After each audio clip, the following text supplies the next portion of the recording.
Doctor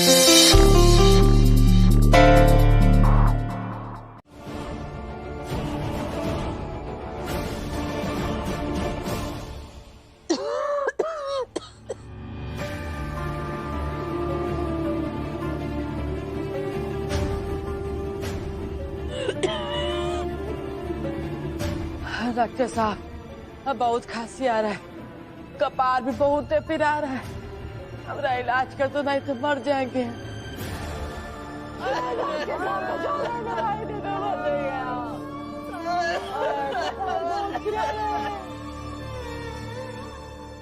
शक्कर आ रहे हैं, सबको नजर आ रहा है। मर जाएंगे डॉक्टर साहब, बचाओ मालिक, बहुत दर्द हो रहा है,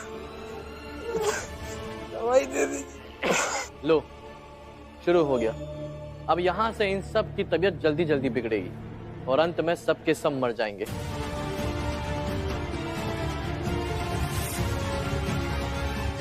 ओ जीजा भाई, जाकर पता करो कि भीम और जिन लोगों के साथ गया है वो, उन्होंने दवा के पैसे का इंतजाम किया कि नहीं। तो जल्दी जाओ।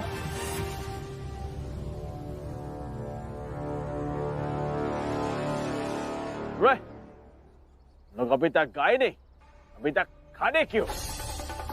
चीखो, चिल्लाओ, गिड़गिड़ाओ। तुम लोग यहाँ पे गिड़गिड़ाओगे और हॉस्पिटल में तुम्हारा ये हो जाएगा।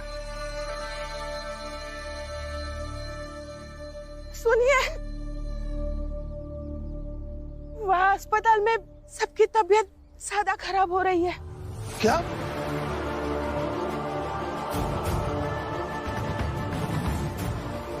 डॉक्टर ने कहा है अगर अब भी इलाज नहीं होगा तो एक एक करके सब लोग मर जाएंगे।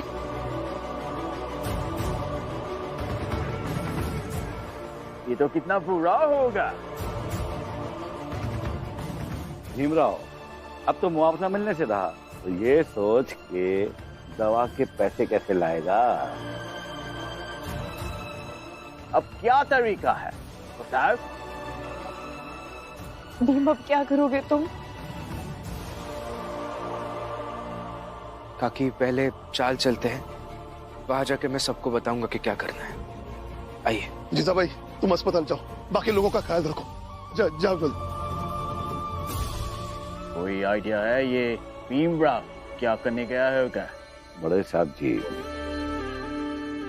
भीमराव चाल गया है। मुझे ये कुछ सही नहीं लग रहा। ये भीमराव और उसकी पलटन कुछ ना कुछ तो जरूर करेंगे। बड़े साहब जी, आप बेकार में परेशान हो रहे हैं। ये दोनों तो वैसे ही बड़बोले हैं, हमेशा कुछ ना कुछ बोलते रहते हैं, अति आत्मविश्वास से भरे हुए। और आपको क्या लगता है कि इनके कहने पर महानगर पालिका के अधिकारी कोई सख्त कदम उठाएंगे? और आप बिल्कुल भी फिक्र ना करें, क्योंकि अभी थोड़ी देर में ही ये खुशखबरी आ जाएगी कि भीम की चाल के लोग मर गए। चीजों को अब हल्के में नहीं ले सकते हैं। You are right. लेकिन हमें हमारी तैयारी में कोई कमी नहीं रखनी चाहिए। तब बताता, फिलहाल मैं थाने जाके आता हूँ। बड़े साहब जी, आप फिक्र क्यों कर रहे हैं? सब ठीक हो जाएगा। अरे क्या खाक ठीक होगा? कल सुबह तक कैसे भी करके उस पानी के खान की डिटेल रिपोर्ट मुझे सबमिट करनी है। पता चला कि उन्होंने मुझे ही जेल में डाल दिया। सर, आपने मुझे बुलाया सर? काश तुम इस नरोत्तम को पकड़ लेते, ये सारी परेशानी ना होती। क्या लिखो रिपोर्ट में कि नरोत्तम भाग गया? मेरा तो सर टेंशन से फटा जा रहा है। समझ में नहीं आ रहा है कि क्या करूं। कोई दवाई ला के दो मुझे।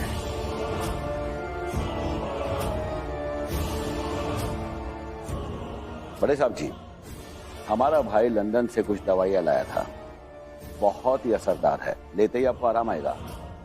एक काम करते हैं, हम खुद ही आपके लिए दवा लेकर आते हैं।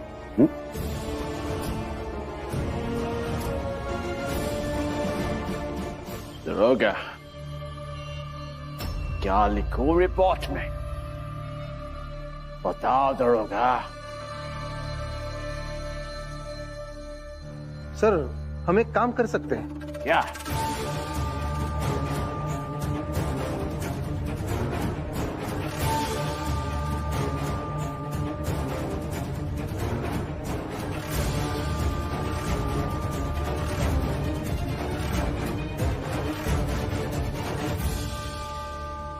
और सर, इससे सांप भी मरेगा और लाठी भी नहीं टूटेगी।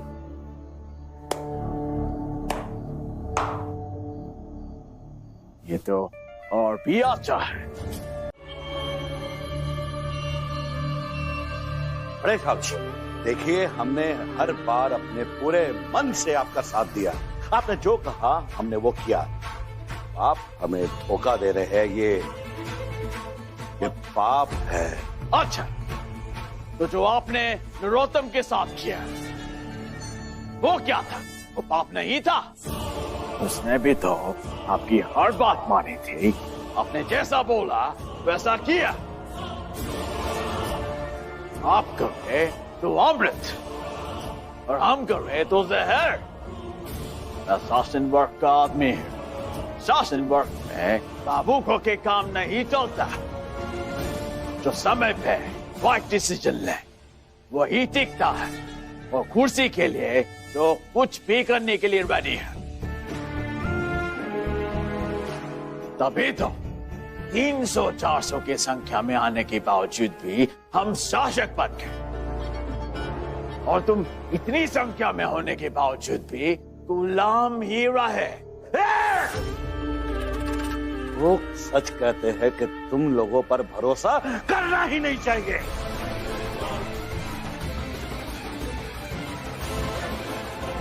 तुम्हारे मुंह से भरोसा ये लफ्ज अच्छा नहीं लगता। रोगा, ले जाओ इसे। चलिए थाने। अपनी औकात में रह। हमें हाथ लगाने की कोशिश की तो अंजाम क्या होगा सोच लेना। और ये फिरंगी, ये बाहर के देश से आया हुआ है, इसका साथ दे रहे हो? ये मत भूलो कि हम इसी देश के एक साथ रहते हैं। हमारा साथ दो दरोगा, हमारा साथ। वाह वाह प्रचंड देव जी, वाह। कल तक आप इनके साथ थे तो सब ठीक था, और आज हम इनके साथ हैं तो आपको दिक्कत हो रही है। आज हमारे दो दुश्मनों का हिसाब हो गया। नरोत्तम जोशी लंदन भाग गया और प्रचंड देव को पुलिस ने गिरफ्तार कर लिया।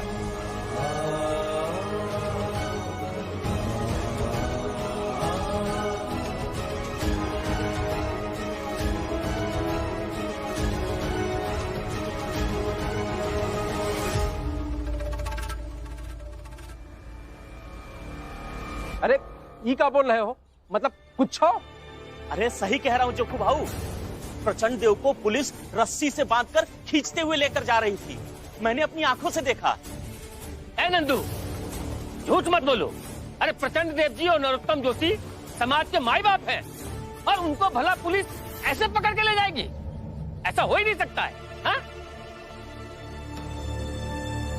हितेश भाऊ, एक बात तो अच्छी तरह से समझ लो, कानून से बड़ा कोई नहीं होता, है ना भीमराव? सही कह रहे हो आप काका। और अगर सच में पुलिस प्रचंड देव को पकड़कर ले जा रही है तो ये कानून की सबसे बड़ी जीत है।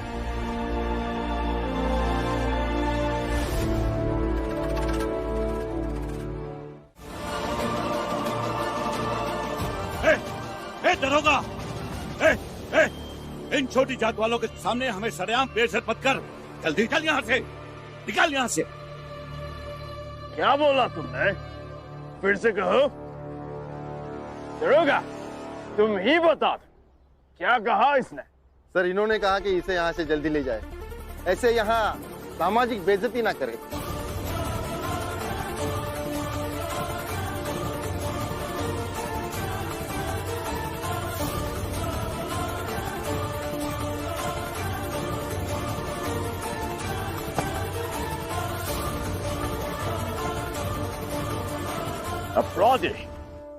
अपराधी की कोई इज्जत नहीं होती। ये एक अपराधी है, समाज का अपराधी है। ध्यान से देखो इसे, देखो सुबह।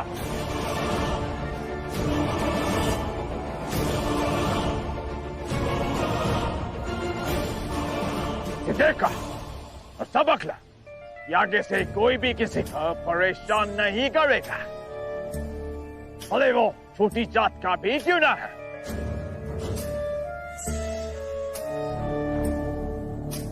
ध्यान से समझ लो कि प्रशासन किसी भी अपराधी को नहीं बख्शेगा, इसीलिए समाज में सब लोग अच्छे से रहें और एक दूसरे की मदद करो।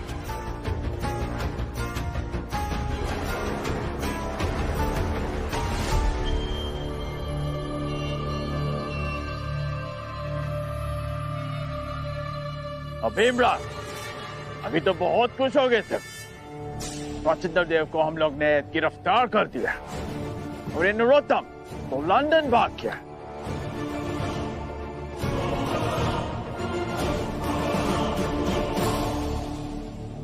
नहीं डेविड जी, हमें अभी तक पूरा न्याय नहीं मिला।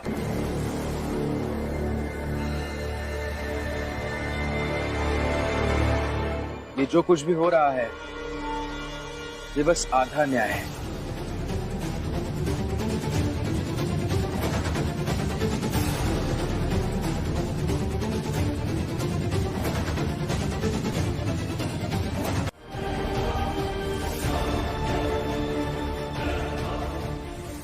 चलो दरोगा।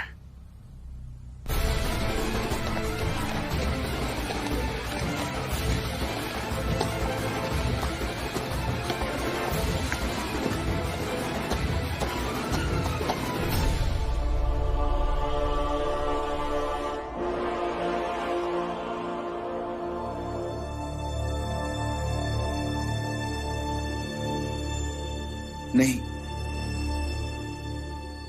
ये सब जो हो रहा है वो सही नहीं है।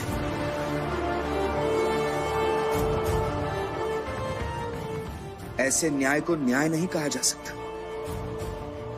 सालों से यही होता आ रहा है। जिसके पास सत्ता है, जिसके पास पैसा है, वो न्याय को हर बार अपना गुलाम बना के नहीं रख सकता है।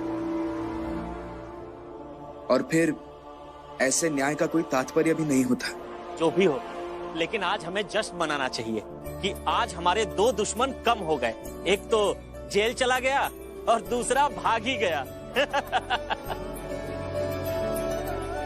हाँ, इस बात का तो जश्न मनाना ही चाहिए। नहीं, मुझे नहीं लगता कि हमें इस चीज का जश्न मनाना चाहिए।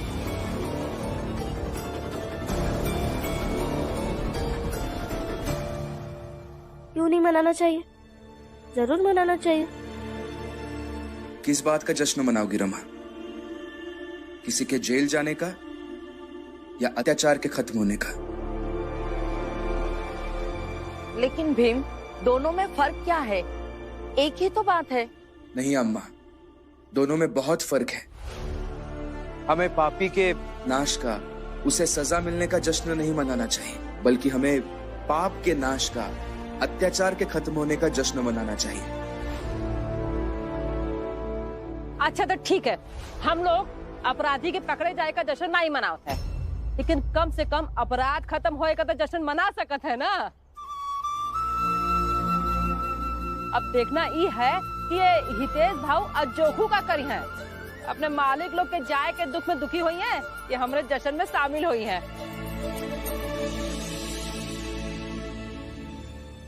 अरे हम इतने बुरे थोड़ी ना हैं जो अपनी ही जात के विरोधी के खात्मे पर जश्न में मनाए?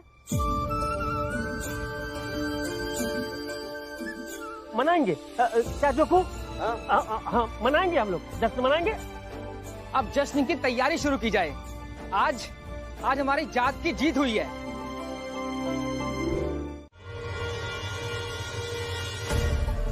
पहले इन फूलों को अच्छे से देख तो ले। छोटी जात का होकर छोटी जात के बीच फूल बेचता है, हाँ? जबकि ये फूल हम ऊंची जात वालों के लिए बने हैं। देखा? हाँ? अब ध्यान से देख कि ऊंची जात के ये फूल दिखते कैसे हैं।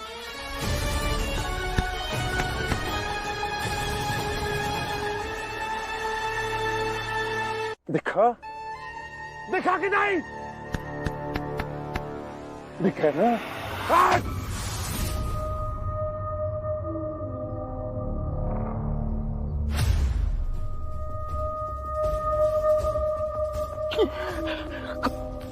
अब इसी हालत में अपनी चाल में वापस जा और अपनी दुकान में रखे फूलों को ध्यान से देख और अंतर ढूंढ कि तेरे जैसे छोटी जात के लोगों के फूल दिखते कैसे हैं।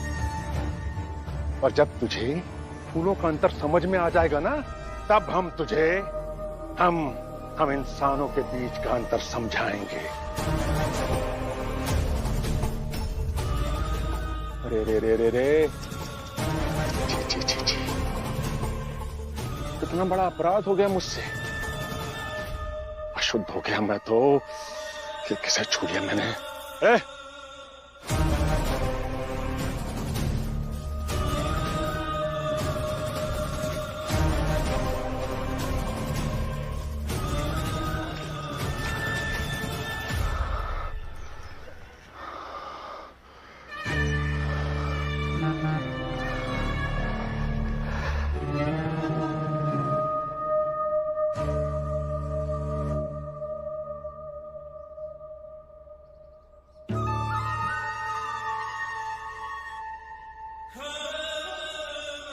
अरे अभी तक यहीं बैठा है? तेरे बाप की जमीन है ये, हाँ? चल उठ, उठ। अरे सुना नहीं तूने क्या कहा मैंने? उठ, जल्दी उठ। चल निकल यहां से, निकल।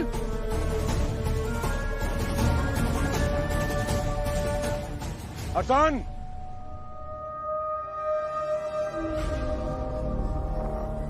रास्ते में अपना ये चेहरा साफ मत करना।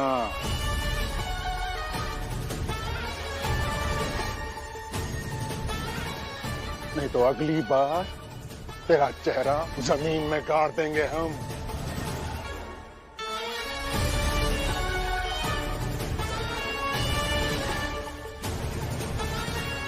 हंसिए। क्यों हंसू? हंसिए तो। लेकिन क्यों हंसू? हंसिए नहीं तो मैं गुदगुदी करूंगी। हंसिए। अच्छा ठीक है, हंस रहा हूँ, लेकिन बस बस बस रमा, अभी बताओ ये सब क्यों कर रही हो? बस थोड़ी देर के लिए भीमराव अम्बेडकर के साथ एक पति पत्नी की तरह रहने की कोशिश कर रही थी। मतलब? हम तो रोज ही रहते हैं पति पत्नी की तरह। नहीं रहते। आप समझाते हुए, मुद्दों पे बात करते हुए, लोगों की परेशानियां सुनते हुए या फिर अपने विचार बताते हुए मेरे पति नहीं लगते, बल्कि पूरे समाज के नायक लगते हैं। और उस समय मैं भी आपकी पत्नी कम और समाज का हिस्सा ज्यादा लगने लगती।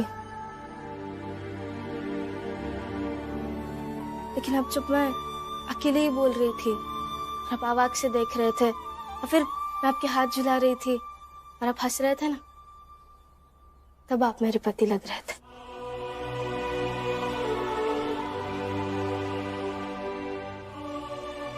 क्या करूं मैं रमा? मैं अपने लोगों के बारे में बहुत ज्यादा सोचता हूं। और ज्यादा सोचता हूं तो बोलता भी हूं। वो सब मेरे जीवन का हिस्सा है, मैं उन्हें अलग नहीं कर सकता। कितनी मुसीबतें हैं इनके जीवन में, संघर्षों से भरा हुआ जीवन है। मैं बस इसी में उलझ जाता हूँ। लेकिन मैंने कब कहा कि आप सिर्फ मेरे हो जाइए? आपकी रमा समझ चुकी है कि भीमराव अंबेडकर सिर्फ उसके नहीं है। बस कभी कभी थोड़ी देर के लिए सिर्फ मेरे पति होकर रहा कीजिए, ऐसे ही हंसा कीजिए, यही काफी है मेरे लिए।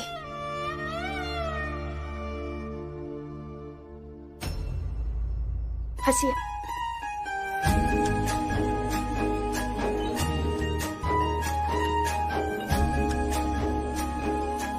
चलो चलो, अब बस हो गया। मुझे एक बात बताओ, तुम सच में पढ़ाई करने आई थी कि मुझे तंग करने? तंग करने।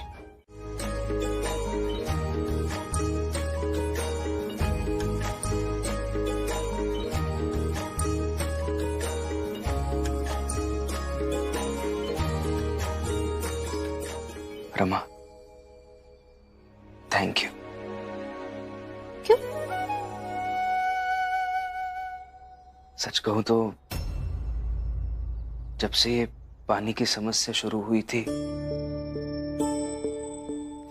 तब से बहुत दिन हो गए मैं हंसना ही भूल गया था। लेकिन आज तुमने ये जो कुछ भी किया, उसकी वजह से बहुत दिनों बाद मैं मुस्कुराया हूं। Thank you. पढ़ो।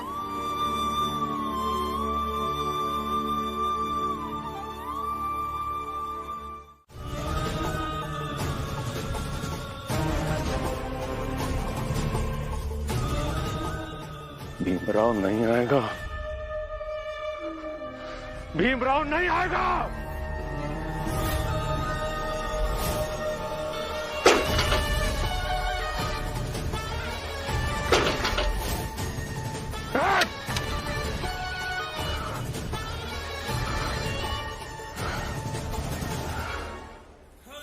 प्रचंड देव की सबसे बड़ी गलती यही थी कि वो इन छोटी जात वालों की चाल में खुद चला जाया करता था। मैं नहीं चाहूंगा, नहीं। भीमराव को खुद आना पड़ेगा मेरे पास। मेरा खौफ उसे खींच कर लाएगा। भीमराव, वो आएगा मेरे पास, जरूर आएगा।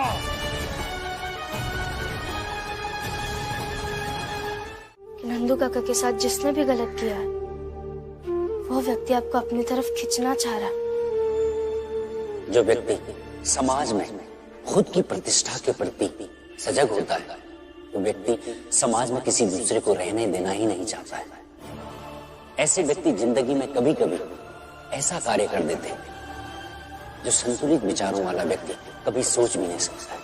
अगर आप ही उसके पास दौड़ते हुए चले गए तो संतुलन कहाँ है? इसलिए आप अपने मन को शांत कर लेंगे तो संतुलन हो जाएगा। अब एक लंबी सांस लीजिए, लीजिए। धीरे धीरे रे मना, धीरे सब कुछ होय। माली सींचे सौ घड़ा, ऋतु आए फल हो।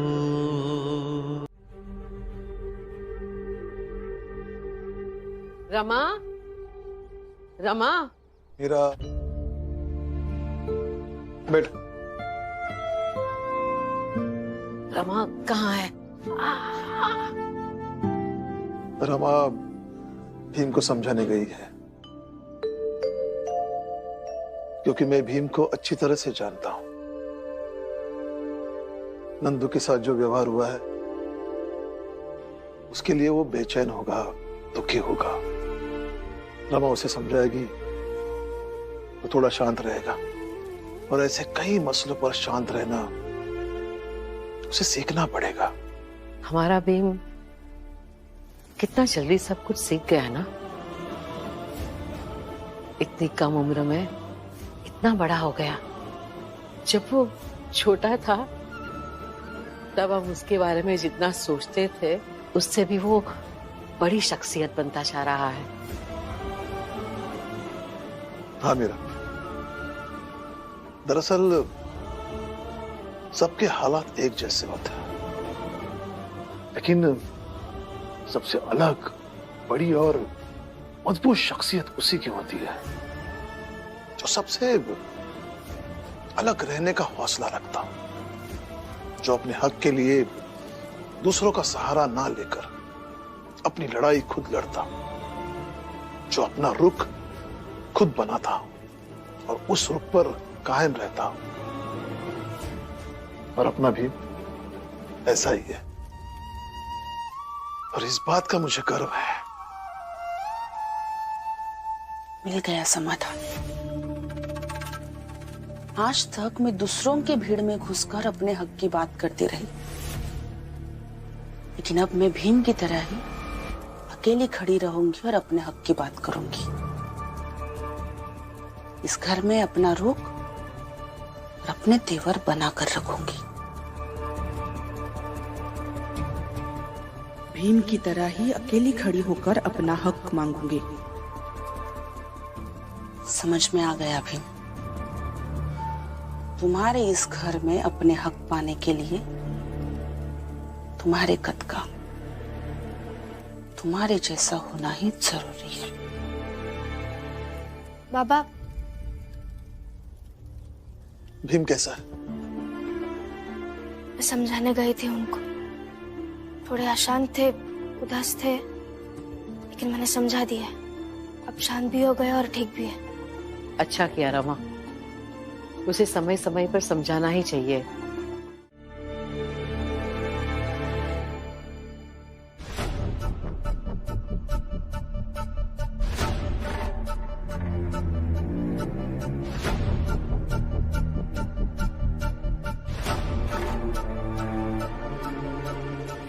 फुलिया,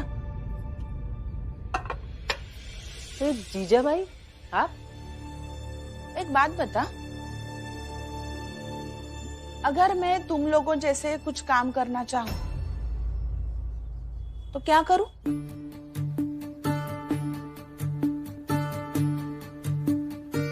फुलिया सुन, हम ना बाजार से सब्जी लेके आवत हैं। हाँ ठीक।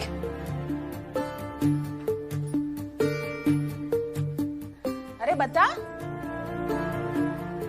हम का बताए, और आपको का जरूरत आन पड़ी काम करे की? वो भीम सबको कहता रहता है ना, आत्मनिर्भर बनो, आत्मनिर्भर बनो। तो अब मुझे भी आत्मनिर्भर बनना है, और भीम कहता है तो सही होगा, है ना? तो बता मैं क्या काम करूं? फुलिया सुन तो जरा, यहाँ। हाँ डलिया माँ, अब यहाँ बता। मेघनाथ जी, मेघनाथ जी, धन्य है हम कि आप हमारे जात के नेता मिल गए। बस बस बस, हमारे पैर छूने से क्या होगा?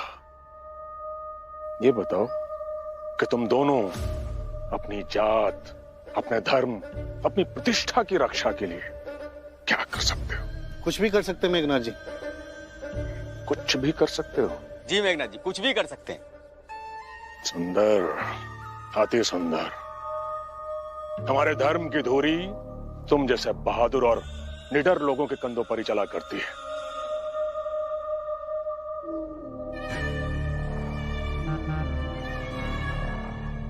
हेरो, तो रस्सी लेकर आओ। जी। चलो मेरे साथ। आप सबकी जान बचाई भीम ने।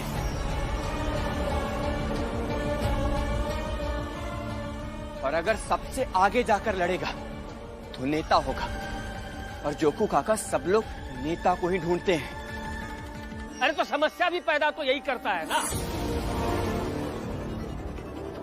तो समाधान भी इसे ही करनी चाहिए। मैं तो कहता हूँ भीमराव, तुम जा करके उस मेघनाथ से मिल लो, नहीं तो वो एक एक करके ऐसे ही चाल वालों को इसी तरह बुरी हालत करके यहाँ बेचता रहेगा। लेकिन आखिर ये मेघनाथ है कौन जो इस तरह से हमारी चाल के लोगों को बार बार परेशान कर रहा है?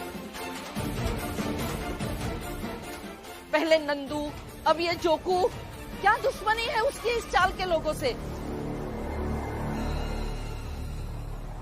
दलिया अम्मा, मैंने तो ये भी सुना है प्रचंड देव के जेल जाने के बाद ऊंची जात के लोगों ने मेघनाथ को अपना नेता बना लिया है।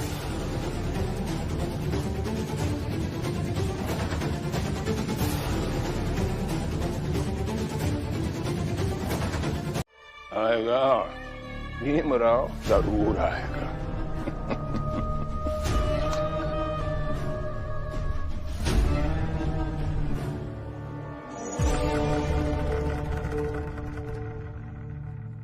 आनंद भैया ने मुझे पहले ही बताया था, ये ऐसे ही करते हैं। ऐसे तो कहेंगे कि रमा तुम जीवन भर मेरे साथ रहो, लेकिन अभी गुस्से में क्या दिया, तुम नहीं आएगी मेरे साथ, मैं अकेला जाऊंगा।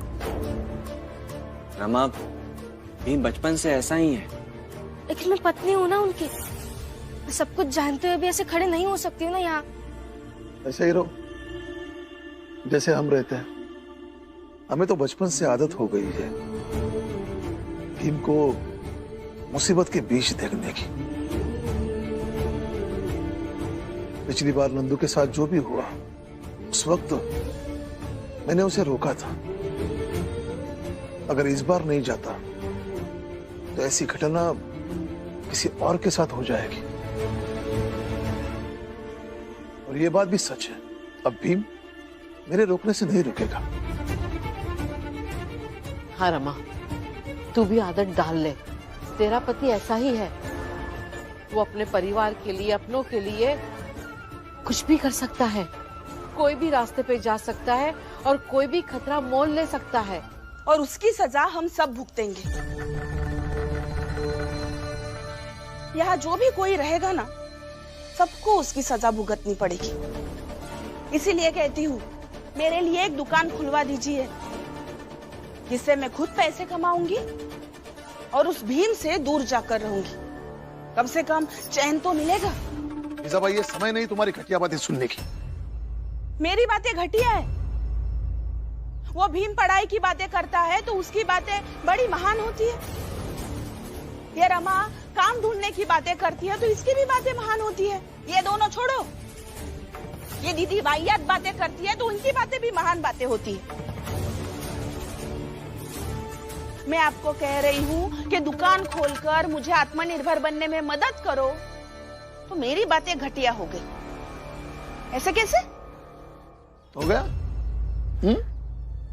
देखो जीजा भाई, अभी समस्या दूसरी है। तुम्हारी बेकार की बातें किसी और दिन सुनेंगे, ठीक है?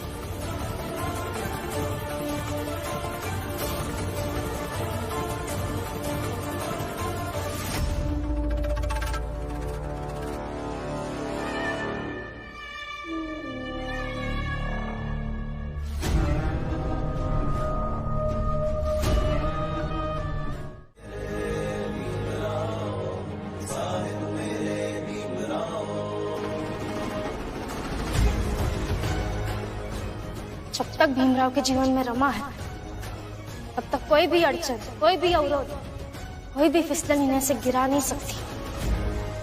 उसे एक बार में ही बहा दूंगी। अब जैसे लोगों की घृणित इच्छा कभी पूरी नहीं होने दूंगी। और आप क्या, भीमराव अंबेडकर को कोई भी नहीं रोक सकता, क्योंकि भीमराव अंबेडकर बने ही हैं हर बाधा को काटकर समाज का चेहरा दुरुस्त करने के लिए।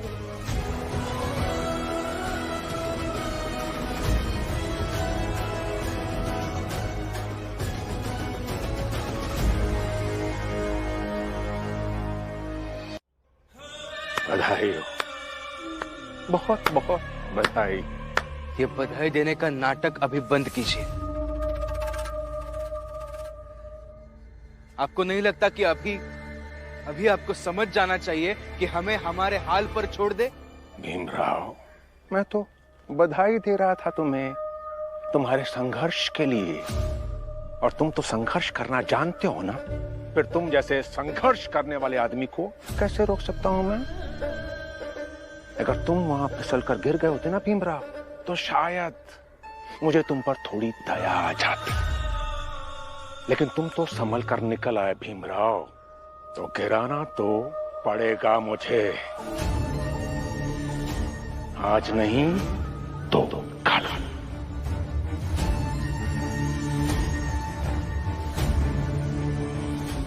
चलता हूं।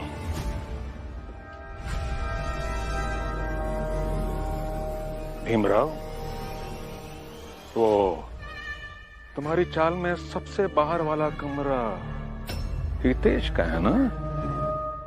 बोलो। हाँ, क्यों?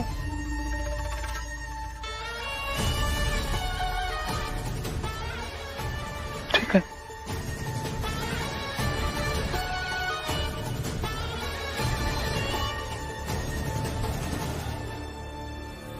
हितेश का कौन है भाई ये? क्या हुआ? क्या हो गया?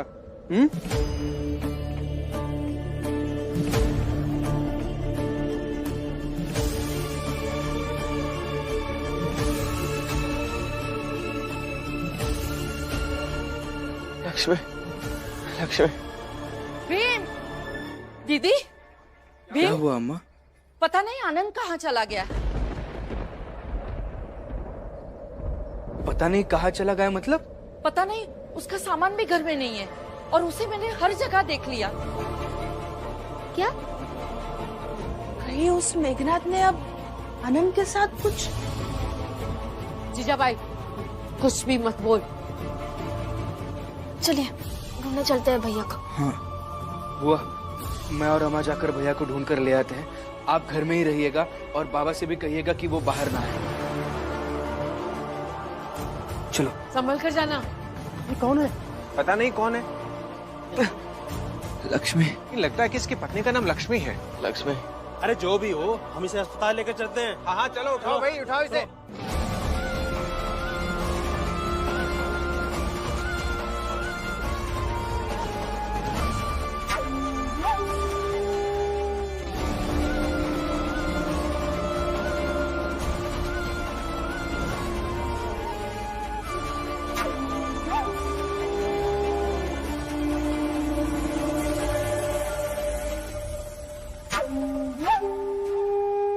मूर्खों, जानते हो कितना घोर पाप करने जा रहे थे तुम सब के सब?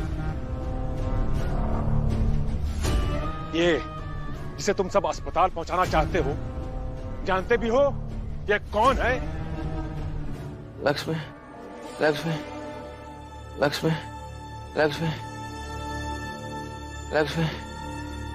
देखो, जान उसकी बचाई जाती है जिसकी जान की कोई कीमत हो। समझे कि नहीं? जी हाँ। अरे हाँ नहीं, बल्कि मेरे साथ सब मिलकर बोलो कि जान उसकी बचाई जाती है जिसकी जान की कोई कीमत हो, ताकि ये आनंद मरते समय भी हमारी ये बातें सुनता हुआ मरे। समझ गए? चलो चलो चलो, बोलो बोलो बोलो। जान उसकी बचानी चाहिए, इसकी जान की कोई कीमत हो। जान उसकी बचानी चाहिए, इसकी जान की कीमत हो। जान उसकी बचानी चाहिए, जिसकी जान की कोई कीमत हो। जान उसकी बचानी चाहिए, जिसकी जान की कीमत हो। आनंद भैया। भीमराव, लक्ष्मी तो अभी तक लौट के आई ही नहीं। वो जरूर आएंगे। वो आनंद भैया को कुछ नहीं होने देंगे।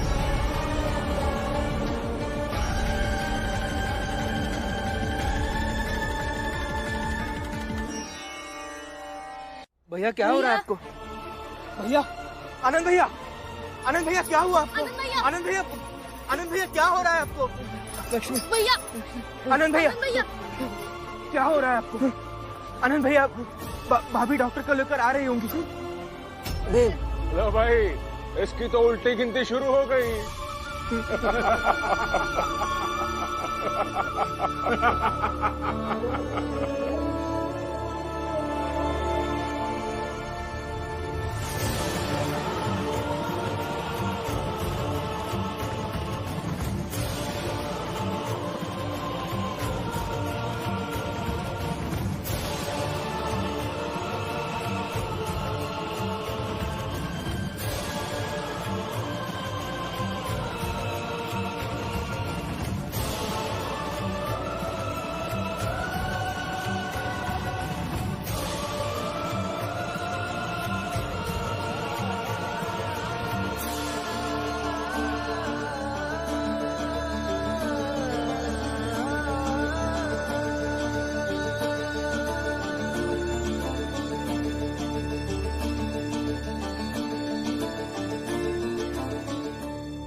अरे ऐसे चुपचाप खड़े तमाशा क्या देख रहे हो?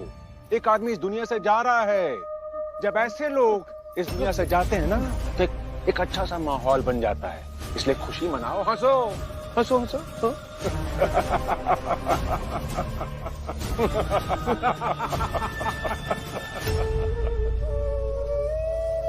दीदी अभी तक नहीं आई है।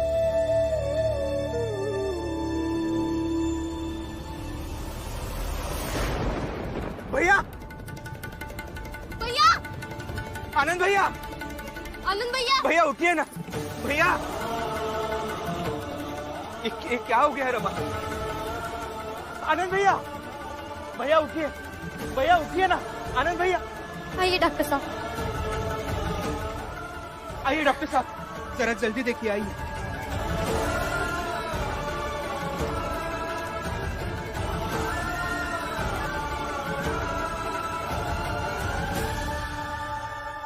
अरे बचा के गया डॉक्टर साहब। आनंद आनंद आनंद भीम, क्या हुआ आनंद को? अरे क्या हुआ होगा, मेघनाथ कहीं बाहर पकड़ लिया होगा और उसकी ऐसी हालत कर दी। ये मेघनाथ किसी को नहीं छोड़ेगा, किसी को नहीं छोड़ेगा, देख लेना। नहीं हितेश काका, मेघनाथ जी ने कुछ नहीं किया है। आनंद भैया रास्ते से जा रहे थे, उन्हें चक्कर आ गया और वो नीचे गिर गए। जो कुछ भी हुआ उन्हें अपने आप हुआ है। लेकिन हाँ, चक्कर आने के बाद मेघनाथ जी ने जो नाटक किया वो एक अलग बात है। कैसा नाटक? अगर आनंद की पत्नी लक्ष्मी दौड़कर अस्पताल जाए और वहां से वक्त रहते डॉक्टर को लेकर आ जाए तो हमें कोई ऐतराज नहीं।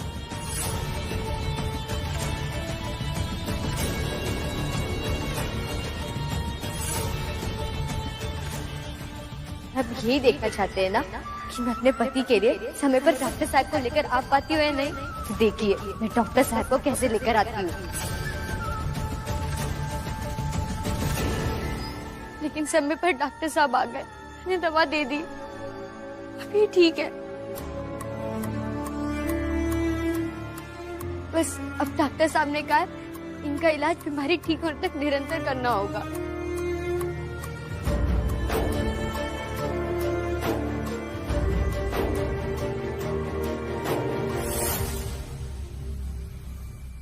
मतलब ये मेघनाथ हवा की तरह कहीं भी पहुंच जाता है, और अगर ये हवा की तरह चलता है तो मेरे कमरे में भी आ जाएगा। ए हितेश भाऊ, कोई ना घुस रहा तुम्हारे घर में, बस शांत रहो। ये आनंद की इतना तबीयत खराब है, अब तुम अपने चिंता लेकर बैठे हो। ऐसे तो बहुत चौड़ में घूमत हो तुम। हाँ, अब क्या हुआ? अरे इतना डर डर के रहोगे तो कैसे काम चली? ए फुलिया, ऐसे कौनों के डर के खिल्ली नहीं उड़ावा जात है। अब हमरे और नंदू के साथ जौन हवा, ओके बाद हितेश भाव के हालत का समझ सका तो ना, तो समझाओ। हाँ फुलिया, समझो।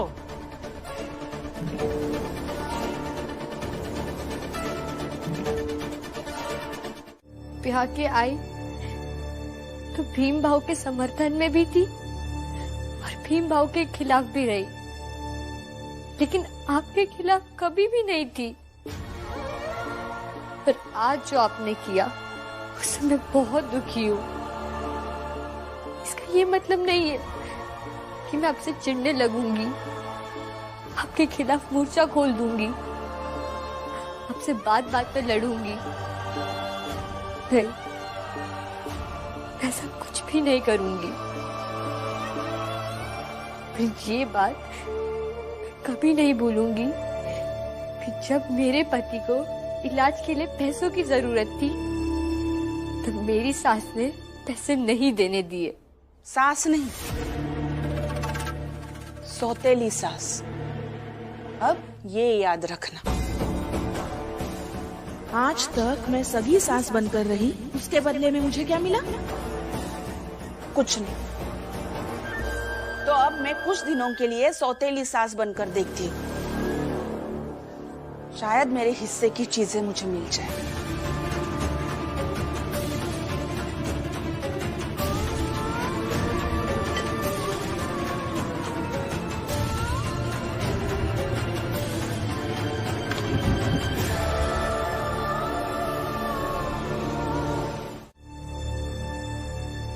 मैं और ये दलिया माँ के पास ही ठीक है। दीदी जा बेटे, इसे घर लेकर जा। चलिए आप। रमा, संभाल के।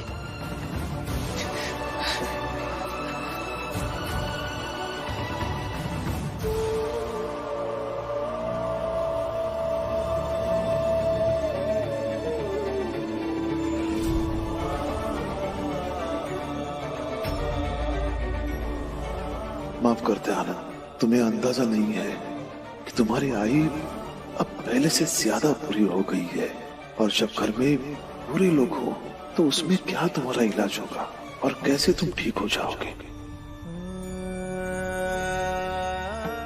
पापा, मैं समझ रही हूँ कि आपने ये फैसला क्यों लिया है।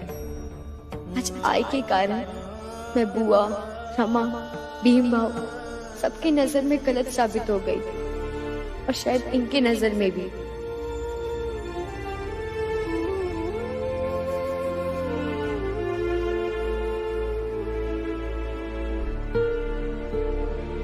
भीमराव, अब तुम ही बताओ कि मैं क्या करूं? सारी परिस्थितियों की जड़ तुम हो, तो तुम ही इसका हल करो। आप अभी जरा शांत रहिए हितेश काका, कुछ नहीं होगा, आपको घबराइए मत। चाहे तो हम रात भर आपके साथ रह लेंगे। हमारे होते हुए वो मेघनाथ जी कुछ नहीं कर पाएंगे आपके साथ। आप बस जरा शांत रहिए।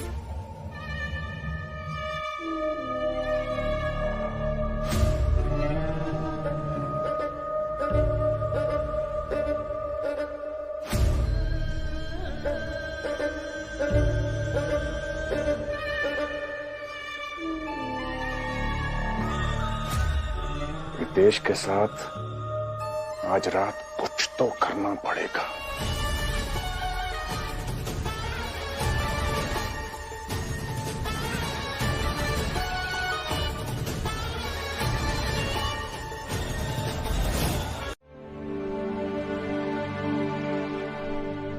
ये बता बेटा, ये भीमराव तुम्हारे कॉलेज में पढ़ता है?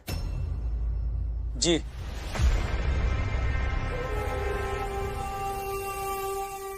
कभी बताया नहीं तूने? बाबा, ईश्वर ने उसे छोटी जात का बनाया, सबसे छोटी। ग्रहों ने उसे गरीब बनाया, दसों दिशाओं ने उसे स्वीकार नहीं किया। ऐसे व्यक्ति के बारे में क्या बताना। हाँ, बात तो सही है, लेकिन बहुत क्रोध भरा है उसके अंदर। ग्रह उल्टे हैं, और सीधे तो करने पड़ेंगे ना। वैसे चाय अच्छी बनाई तूने। मालिक, सफाई हो गई, घर जल्दी जाना है, बच्चे अकेले होंगे। मेहनताना मिल जाता तो।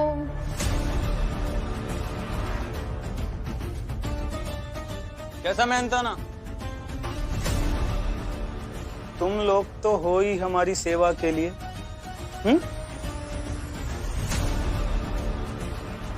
अंदर जाओ, अंदर जाओ, अंदर जाओ। जी जी मालिक।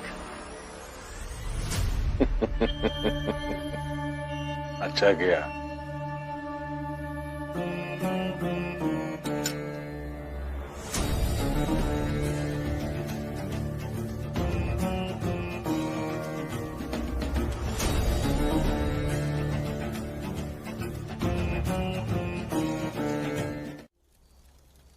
मगर भीम, इन लोगों ने तुम्हारी बात मानी क्या? और भविष्य में भी तुम इनको कुछ समझाओगे तो ये समझ पाएंगे? इसलिए मुझे ऐसा लगता है कि चाहे तुम कितने भी बड़े बन जाओ, चाहे तुम कितनी भी अच्छी बातें समझा लो, ये क्या कभी समझ पाएंगे?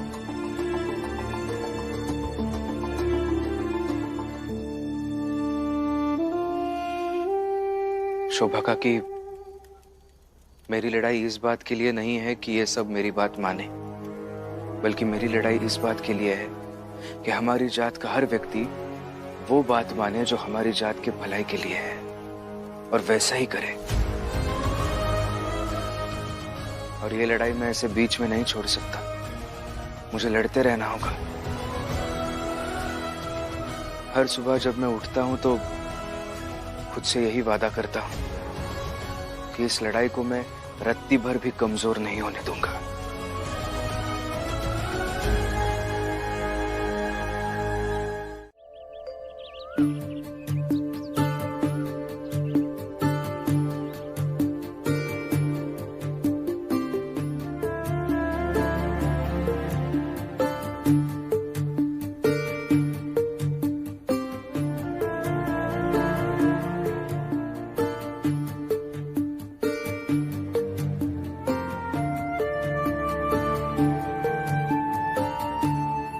अरे सुबह हो गई, सुबह हो गई, उठो। और देखो कुछ नहीं भावा। चोकू काका,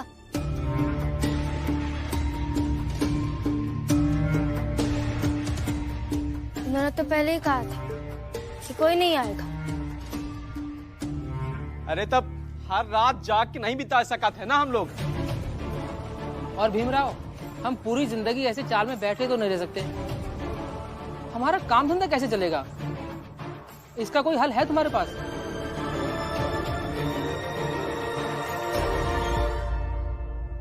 अभी तो कोई हल नहीं है मेरे पास, लेकिन सोचता हूं कुछ ना कुछ हल तो निकाल ही लूंगा।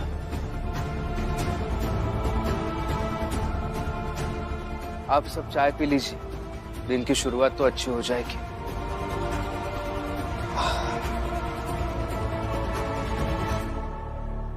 अरे ये क्या हल निकालेगा? मैं तो कहता हूँ चल के मेघनाथ के पैरों पर गिर जाते हैं।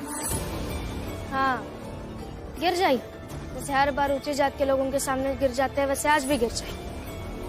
हितेश काका, इतना भी मत गिरिए, कोई आपको उठा ही नहीं पाए। अरे काम धंधा नहीं करेंगे तो हम लोगों का बैठा के खिलाएगी का तू? हैं? अरे शांत रहिए ना आप सब। अगर एक दो दिन इसी चाल में रह जाएंगे तो जिंदगी नहीं खत्म हो जाएगी। और भीम गया है ना तो कुछ सोच के हल निकाल लेगा। और अगर कुछ समझ में आ रहा है तो करो।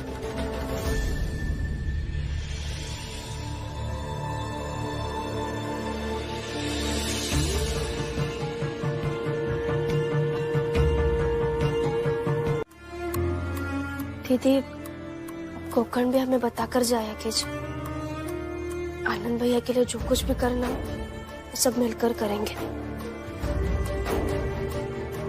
पापा ने तो गलत किया भैया के साथ। नाराजगी अपनी जगह थी, भैया को घर के अंदर आने देना चाहिए था। खैर छोड़िए, हम अगर कुछ भी जरूरत पड़े तो हमें बताइए, हम आपके साथ हैं। पैसे यहाँ देने हैं या बाहर जाकर सबके सामने लड़ झगड़ कर देने हैं? ये सब तुम क्यों कर रही हो? किस लिए? दुकान खोलना है मुझे।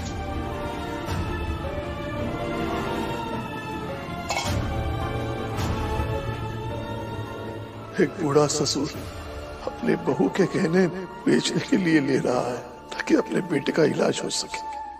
इससे पूरा वक्त और क्या आ सकता है?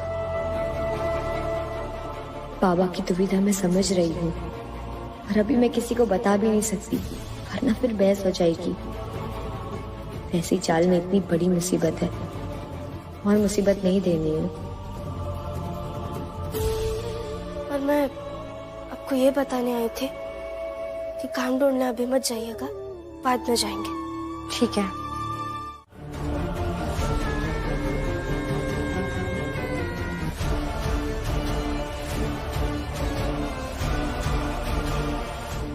देख क्या रहा है? मार इसे!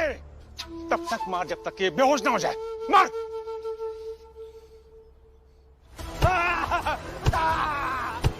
पैर में मार! मुझे धोखा देगा? मुझे धोखा देगा? मुझे धोखा देगा? मेघनाथ के बड़े बेटा शिशुपाल को धोखा देगा? मेरे छोटे बच्चे साहब, मत मारो साहब, साहब गलती हो गई साहब, आगे से नहीं करना साहब, माफ कर दो साहब, मार माफ कर दो साहब, साहब मत मारो।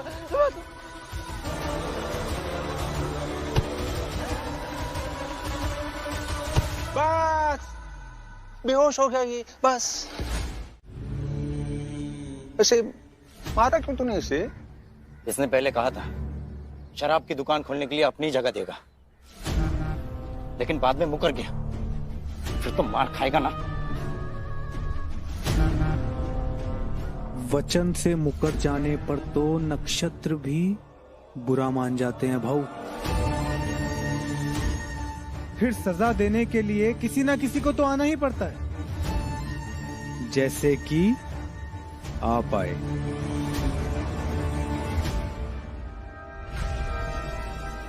जगह मैं बताऊंगा तुम्हें शिशुपाल कि शराब की दुकान कहां खोलनी है। बाकी तुम कैसे खोलोगे ये तुम देख लेना। आप बस जगह बताइए पापा, कैसे खोलना है मैं अच्छे से जानता हूं। देखो बेटा, शराब का ठेका ऐसी जगह खुलना चाहिए जहां शिक्षा की सबसे ज्यादा बात होती हो, तभी तो ये शिक्षा की बात करने वालों को इसका करारा सबक मिलेगा। ज्यादती ना सही, लेकिन आप जो करने जा रहे हैं वो गलत है। मैं ये नहीं कह रहा हूं कि आप इनकी मदद मत कीजिए, लेकिन अगर पूरी की पूरी पेंशन आप इन्हें दे देंगे तो इनके साथ अन्याय कर रहे हैं, गलत कर रहे हैं। इसके साथ मैं अन्याय कर रहा हूं, गलत कर रहा हूं? देखो बेटा, तुम और मैं बात नहीं कर रहे।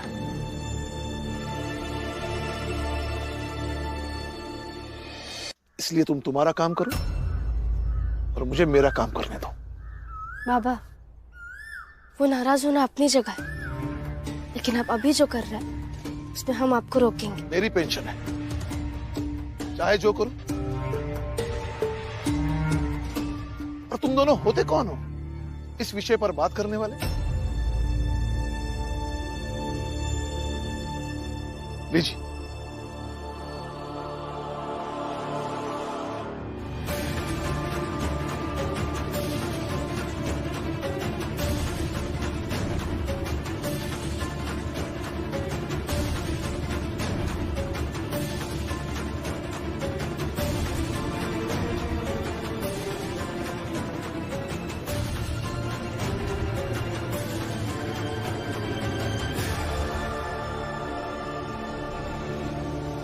ऐसे कैसे पैसे लेकर जाएगी? रुक!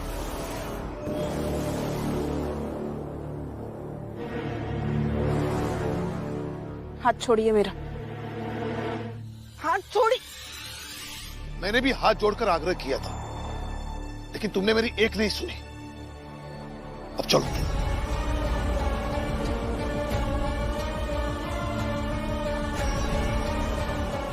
आप कुछ तो कीजिए। हाँ बताइए, क्या हुआ और आप कौन है? मेघनाथ का बड़ा बेटा हूं मैं।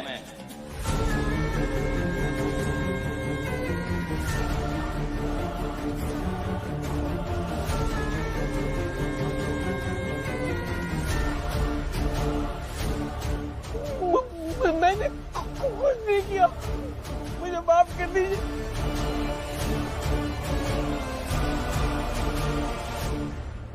मैंने कुछ नहीं किया। रितेश भाऊ, उठाओ तुम, उठाओ। अरे नहीं, तुम लोग भी घुटनों पर बैठकर अरे अपनी सलामती की भीख मांगो, नहीं तो जान ले लेंगे। हम यहाँ किसी की जान लेने नहीं आए, बस ये बताने आए हैं कि तुम लोगों के चौल के पास में शराब की दुकान खुल रही है।